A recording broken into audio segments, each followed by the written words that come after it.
Halo guys, wah kembali lagi di channel YouTube Rangga Afrian dengan program Calling Podcast Keliling. Hari ini gue bersama salah satu temen gue yaitu Adit dan gue lagi ada di acara ITB. IM2 Brother. Mungkin boleh kenalkan diri, monggo. Oke, halo guys, gue Adit, tinggal di Bogor. Terus aktivitasnya lagi sibuk build agensi marketing, lebih ke performance marketing ya. Ini kita kebetulan lagi ketemu nih di acara yang sama karena Immerse2 Brother. Wah, keren banget ini acara. Dan ya udah sekalian kita ngobrol-ngobrol aja, benar, ngobrol-ngobrol. Ini kan mungkin banyak banget nih orang-orang pernah ngerasain yang namanya kegagalan, kekecewaan, sedih, marah dalam konteks di bisnis ya. Lu sendiri pernah nggak sih ngalamin hal itu, bro? Gimana ya ceritainnya? Pernah sih. Pernah banget. Nah, tapi penasaran gua, bagaimana cara lu untuk kembali lagi di titik lu bisa mindfulness, damai, positif. Gimana cara lo untuk bisa comeback lagi? Menurut gua prosesnya cukup panjang juga sih. Ya kalau dilihat sebenarnya gua belajar terkait mindfulness lebih ke personal lah, lebih ke diri sendiri itu sebenarnya gua dari setelah lulus kuliah gitu. Ya sebenarnya dari situ sih momennya. Waktu lulus kuliah itu gua penuh dengan insecurity sebetulnya kalau teman-teman tahu ya. Oh, insecure. Ya, jadi background keluarga gua tuh sebetulnya pendidik, kakak gua dosen, adik gua guru gitu kan. Orang tua mengarahkan gua untuk ke sana. Tapi gua menolak. Gua pengen real ke bisnis gitu kan. Oh, lo punya pemikiran yang lain. Iya, gua lebih melenceng ya. Mungkin anak tengah yang biasa bandel ya. Oke. Emang kalau boleh tahu lo berapa bersaudara? Gua 3 bersaudara. Oke, lo anak kedua. Gua anak kedua gitu. Nah, jadi akhirnya after lulus tuh orang tua memaksa untuk pengennya sih, bukan memaksa sih. Pengennya gua untuk menekuni jalur yang sama, cuman gua memilih jalur yang berbeda. Dan alhamdulillah jadi momen after lulus kuliah itu gue ketemu salah satu sosok mentor yang beliau tuh sangat-sangat merubah mindset gue lah. Beliau adalah Pak Jamil Azaini. Academy trainer itu ya? Iya betul, beliau foundernya Academy trainer ya? Academy trainer. Jadi gue waktu itu sempat di mentoring sama beliau sekitar 1 tahunan gitu. Dan disitulah gue digembleng terkait mindfulness, terkait mental block dan lain sebagainya di situ. Sampai akhirnya kurang lebih kan gue ngejalanin usaha sih sebenarnya dari 2019 sampai sekarang, tapi kita yang namanya nasib nggak tahu ya. Di tahun kemarin tuh menurut gue tahun terberat lah. Tahun terberat, ya, 2024. Betul. Ya, tadi balik lagi lo nanyain, gue sempet gagal enggak gitu atau pernah merasakan kegagalan enggak gitu. Nah, di tahun itulah gue merasakan kegagalan yang menurut gue sebagai seorang perintis ya, bukan pewaris. Wah, itu benar sama gue juga perintis. Itu menurut gue sangat-sangat gue terpukul lah ngerasa ini bisa sampai di titik ini tuh wow banget gitu. Maksudnya gue bisa bangkrut dan bisa dibilang hasil gua selama 2019 sampai di 2024 tuh habis gitu. Banyak orang yang ya masih denial gitu dengan kondisinya gitu. Ya karena balik lagi bisnis jadi sebuah jalan yang emang udah gua pilih dari awal gitu. Dan ketika kita udah memutuskan, apalagi tadi ya orang tua udah pengen kita jadi PNS gitu kan. Kita tapi memilih untuk memilih jalan sendiri. Mau nggak mau kita harus bertanggung jawab terhadap pilihan kita. Gitu. Gue tipikal orang yang selalu positive thinking sebetulnya. Gue nggak pernah mengeluh sebetulnya. Sebenarnya yang menyadarkan kondisi gue tuh bukan gue sendiri sih. Siapa? Lebih ke teman-teman dekat. Di kondisi gue lagi dropnya itu tuh ya gue nggak ngerasa. Karena gue ngerasa ya selama 2019 sampai 2024 tuh ya gue struggle tuh maksudnya ya itu udah keseharian gue gitu loh untuk terus fight. Jadi ya mikirnya ini biasa aja, tinggal ya udah kita tinggal mikir aja sampai di mana gue cerita ke teman deket gitu ya. Kalau gue cerita rambut gue rontok gitu. Dan rontoknya tuh parah gitu kan. Terus teman gue bilang, "Lo tuh stres, kayaknya lo banyak pikiran." Cuman gue ngerasa ya gue seperti ini memang dari dulu gue ngerasa ya gue memang selalu berpikir dimanapun gitu kan. Kalau gue lihat cerita lo itu ibaratnya tuh kayak kegagalan, keberhasilan, hasil itu kan semuanya di luar dari kendali kita, di luar kontrol kita kan. Betul. Bener ya? Betul. Akhirnya yang lo lakukan adalah apa yang kita kontrol gitu kan. Oke, betul. Nah, ini menarik. Ini adalah pelajaran pertama kali yang diajarin sama mentor gue. Sama Pak Jamil Azaini. Gimana?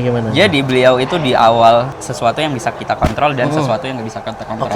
Itulah gue sebenarnya fokusnya gue ke yang bisa gue kontrol nih. Ya salah satunya kita harus bisa ngebedain apa nih yang bisa kita kontrol ya. Yang pertama tindakan, prasangka, pikiran, lingkungan.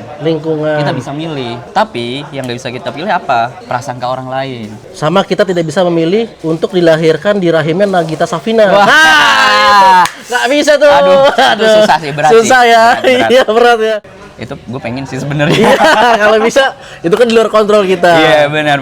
Tindakan tadi balik lagi tindakan. Ya, jadi dari tindakan kita itu bisa kita kontrol, tapi tindakan orang lain ke kita nggak bisa. Oke. Jadi respon orang lain kita nggak bisa, prasangka orang lain kita nggak bisa, kondisi ekonomi Indonesia kita nggak bisa kontrol. Kita fokus ke yang bisa kita kontrol. Nah, gue penasaran pada saat lu di titik yang dimana mungkin pada saat itu lu ngerasain marah, kesel, kecewa. Bagaimana dengan produktivitas lu pada saat itu, bro? Untuk produktivitas tuh waktu itu jam tidur gue yang sangat terganggu dari kondisi itu, karena kan gue mikir ya, wah gue harus ngapain ya gitu kan, gue harus ngapain lagi gitu kan, karena ya tadi gue kepikiran kira-kira apa nih yang under control gue kan, apa yang harus gue lakuin gitu kan. Sering tidur telat, gue bangun kesiangan, keseharian juga akhirnya ngantuk gitu kan, nggak bisa produktif. Nah dari situlah akhirnya ya gue nyari teman cerita. Di momen itu tuh belum ada teman-teman gue yang tahu kondisi gue sebetulnya. Mereka ngelihatnya gue happy aja karena memang gue nggak pernah menunjukkan kesedihan di publik ya. Iya, gue cerita baru mereka tahu, oh ternyata lo kondisinya lagi kayak gini ya. Karena gue ngelihatnya dia bilang, gue ngelihatnya lo aman-aman aja gitu, lo happy, lo like everyday, lo ngapain lah. Nah sampai di momen dimana gue cerita, ya itu sebagai bentuk rilis sih sebetulnya. Rilis karena kan ya kalau kita dipikir sendiri ya bisa-bisa ya stres juga kan. Sama kan. Salah satu langkah rilis gue adalah cerita ke teman gue. Yang lo percaya pastinya ya. Gue percaya karena gue tipikal yang nggak cerita ke semua orang sebetulnya. Gue cerita kondisi gue begini, terus gue sebenarnya ada action plan begini nih. Akhirnya gue putuskan gue meninggalkan usaha gue yang sebelumnya. Itu benar-benar gue putus gitu. Jadi istilahnya gue lepas, gue nggak ngurusin yang kayak gitu-gitu lagi. Gue benar-benar shifting ke hal baru. Ini ke agensi ini? Yes. Kalau boleh tahu sebelumnya apa? Gue Immerse. Iya, produk Palu Gada gitu lah. Palu Gada. Maksudnya tuh Palu Gada mungkin teman-teman yang nonton nggak tahu tuh Palu Gada, takutnya lu jual palu kali. Tor sekali jual palu ya kan. Coba jelasin mungkin penonton tuh nggak tahu Palu Gada itu apa. Takutnya lu jual palu gitu. Maksudnya gimana tuh? Definisinya gimana tuh? Jadi Palu Gada tuh teman-teman kalau di kalangan kita seorang internet marketer ya, Palu Gada tuh ya produk apapun itu yang bisa dijual lewat internet. Biasanya ngambilnya ya entah dari supplier atau dari marketplace gitu ya. Jadi mau jam tangan, mau baju, mau topi, mau sepatu, mau apapun itu. Jadi nggak terfokus kepada satu jenis produk. Gue berawal dari situ sebetulnya. Cuman yang akhirnya kenapa kok gue memberanikan diri untuk shifting ke agensi gitu ya. Beruntungnya adalah di momen gue menjalani yang tadi tuh yang Palu Gada gitu. Itu tuh dari 2019 sampai 2024 tuh gue juga belajar hal lain. Kayak semacam branding, marketing brand secara keseluruhan tuh kayak gimana. Itu gue belajar tuh. Yang sebenarnya itu nggak dimiliki oleh anak internet marketer pada umumnya sebetulnya. Nah dari situlah karena gue ngerasa, oh kayaknya gue ada knowledge nih untuk kesana gitu. Gue cobalah iseng-iseng upgrade ilmu lah. Karena gue bermazhab apapun ilmu yang lo pelajari itu pasti akan berguna, nggak sekarang tapi bisa jadi di masa yang akan datang. Gitu. Ya udah gue belajar, ada waktu itu ada webinar bahas ya metode marketing lain, salah ya itu kalau teman-teman tahu Meta CPAS ya. Nah gue ikut tuh waktu itu ikut webinar, terus frameworknya begini, fundamentalnya apa, gue udah ngerti semua. Dari situ, wah gue kan kalau Meta CPS kan base-nya branding ya, produk brand ya, nggak kayak gue tadi, produk apapun gue jual gitu. Terus gue gimana nih caranya bisa dapet brand yang bisa gue kelola, untuk istilahnya tes ilmu lah gitu kan. Nah gue coba iseng-iseng tuh di Instagram, siapa nih yang mau coba gue handle iklannya. Alhamdulillahnya ada beberapa yang masuk, beberapa brand. Terus ada satu brand yang gue cukup kenal juga, deket sama ownernya. Beliaulah yang gue pilih untuk gue coba bantu. Nah bermula dari situlah akhirnya aktivitas dan agensi ini bisa bertumbuh, bisa comeback gitu. Akhirnya lu bisa menemukan titik balik di agensi ini. Iya betul, gue ngerasa titik balik gue di agensi. Tadi gue dengar cerita itu lu banyak teradvise atau terpengaruh sama teman-teman mentor, ada tadi webinar, itu seberapa penting sih menurut lu peran orang-orang tadi? Wah, menurut gue penting banget sih. Circle tuh penting banget. Apalagi ya, gue ngerantau. Gue dari metro, dari Lampung, gue ke Bogor tuh, ya nggak ada orang tua, ya ada kakak ada. Cuman gue nggak tinggal serumah sama dia gitu kan, gue ngontrak sendiri. Dan beliau pun fokusnya pun di dunia pendidikan gitu kan. Sementara gue memilih jalan yang lain. Ya mau nggak mau gue harus mencari jalan sendiri dong. Efeknya adalah ketika lo menemukan lingkungan yang suportif, ya dengan kondisi lo yang sebagaimanapun tuh lo akan terus disupport gitu. Apa kira-kira lo salahnya di mana? Apa yang bisa kita evaluasi? Apa yang bisa jadi action plan lo berikutnya? Kayak gitu-gitu. Circle kita itu circle yang satu frekuensi ya. Yes, betul banget. Harus banget. Bukan yang malah menghambat diri kita. Nah, benar. Makanya peran kita kan banyak tuh orang tuh berpikir gini, gua di lingkungan toksik, terus gimana? Ya kalau menurut gue sih sebenarnya jangan pernah berpikir ketika kita di lingkungan toksik itu kita menyalahkan lingkungan. Yes, betul. Karena memang sebenarnya tugas kita ya udah rubah lingkungan itu menjadi nggak toksik. Iya. Kalau kita berpikirnya lingkungan kita adalah toksik, berarti kita sudah mengklaim diri kita tanpa sadar kita lebih baik daripada mereka. Iya, betul. Padahal kita kan tidak boleh punya prinsip seperti itu. Iya. Dan kalau dilihat juga para nabi, para sahabat, ketika dakwah itu pasti di lingkungan yang toksik di awalnya. Rasulullah juga dulu ketika dakwah juga di lingkungan yang toksik. Bersyukurnya Om Adit ini dapat di lingkungan yang benar-benar satu frekuensi. Iya, benar. Jadi teman-teman ketika saat ini berada di lingkungan toksik atau yang nggak sesuai, ya udah terima dulu. Mungkin kalau teman-teman bisa merubah lingkungan itu lebih baik, monggo. Kalau tidak bisa, ya udah cari lingkungan yang lain, tapi tidak boleh mengklaim bahwasannya ini mereka tuh memang nggak support gua, mereka tuh memang penghambat gua. Nah itu jangan teman-teman. Iya, betul. Pertanyaan terakhir nih, setiap orang itu kan pasti mempunyai overthinking, dan bisa juga kalau teman gua tuh overthinking itu bisa dioper kredit sebenarnya. Lumayan sih jadi duit. Bisa overkredit. Tapi masalahnya nggak ada suratnya tuh. Kalau bisa dioper kredit boleh.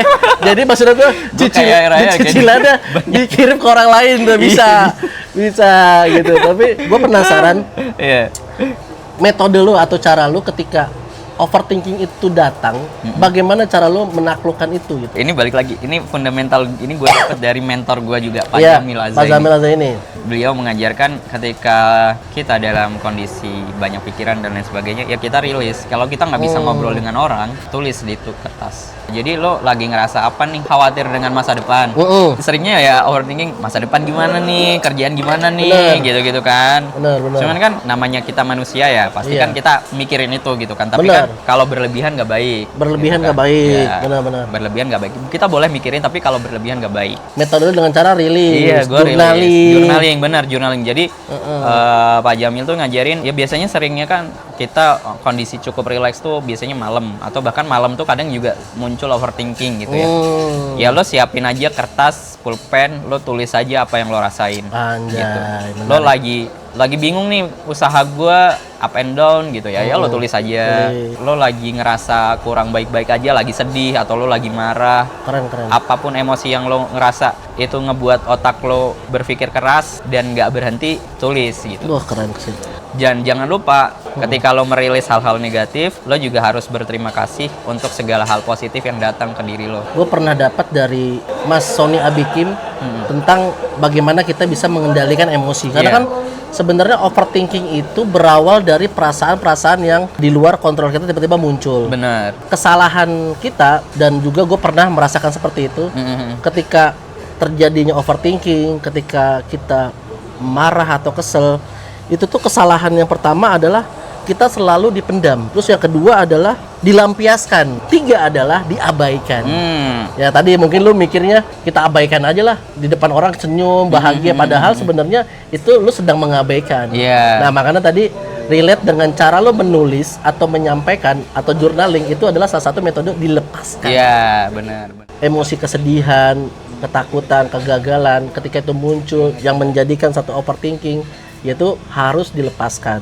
Journaling dan rilis itu adalah salah satu cara untuk melepaskannya. Betul, benar banget sih. Gue dapat gambarannya dalam cara berpikirnya adalah ketika kita kan pasti tadi Om Adit pengen dapat hasil yang berbeda. Betul. Tapi yang dirubah sama Om Adit adalah perilakunya dulu. Keperasaan dulu. Iya kan hasil itu pasti Oh iya, ke sebelumnya perilaku dulu. perilaku Iya, itu tindakan kan. benar. Nah, Tindakan dulu. perilaku itu Dipengaruhi oleh perasaan. benar. Perasaan itu dipengaruhi oleh pikiran. Iya. Nah, jadi yang gue lihat dari obrolan kita tadi, Om Adit itu merubah pikiran dulu. Benar. Cara berpikirnya Iya, dirubah. iya.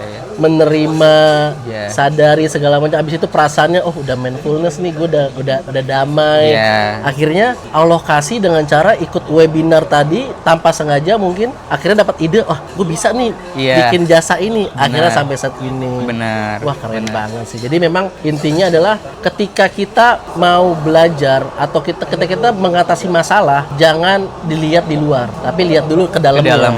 Ketika kita bisa menaklukkan dalam diri kita, yang luar bakalan bisa kita Mengikuti. takluk. Iya, betul. Wah keren banget Om Adit, thank you banget Siap, ilmunya. sama-sama Om. Thank you guys. Nanti teman-teman kalau yang mau follow nanti gua kasih deskripsinya. Mungkin teman-teman mau kepoin agensinya kayak gimana, nanti langsung DM aja sama Iya. orangnya. Oke, Boleh, thank you Om aman. Adit. Siap, Yo, sama-sama Om Angga. oke, Thank you terima banget kasih. nih.